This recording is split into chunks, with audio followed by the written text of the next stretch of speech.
La parole est à Monsieur Philippe Vitel. Monsieur le Président, mes chers collègues, je maintiendrai toutes les ressources affectées à la politique familiale.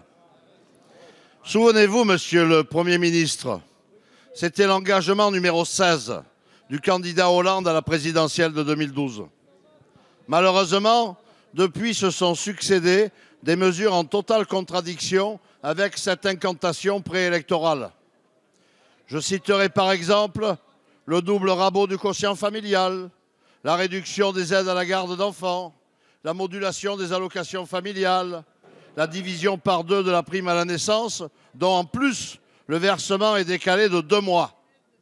C'est au total 2,630 milliards d'euros qui, depuis 2013, ont été substitués aux 3,2 millions de familles injustement victimes de votre politique.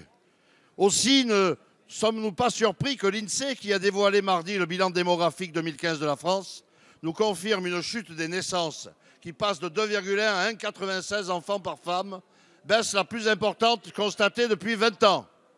Nous, députés du groupe Les Républicains, ainsi bien sûr que les associations familiales, nous avions pourtant alerté des conséquences de vos mesures anti-famille sur la confiance des familles et sur la natalité.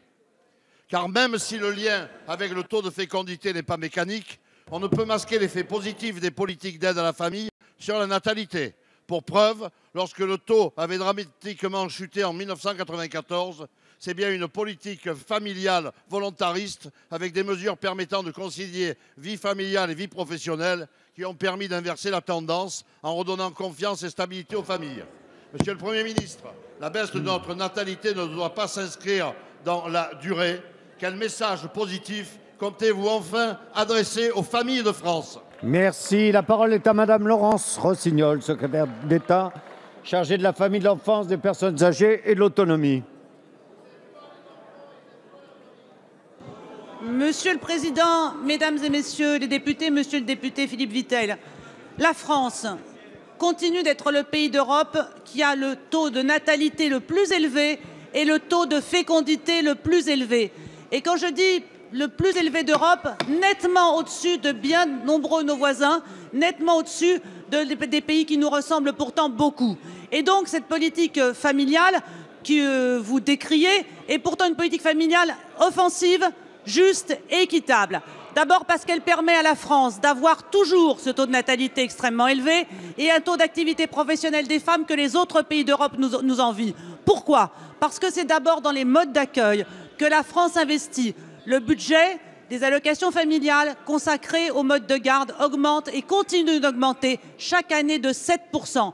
Nous n'avons pas renoncé à équiper l'ensemble des communes, territoires ruraux comme territoires urbains, de modes d'accueil pour les enfants de moins de 3 ans, comme nous avons développé l'accueil des enfants à l'école dès 2 ans.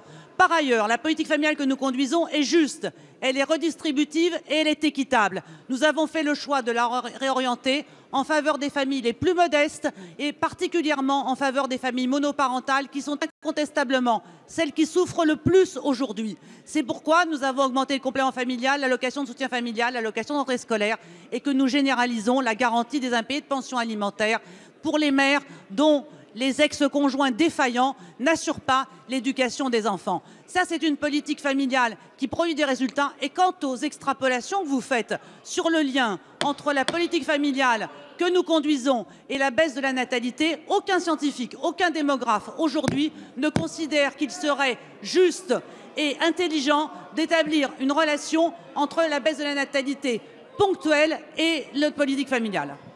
Merci. La parole est à Madame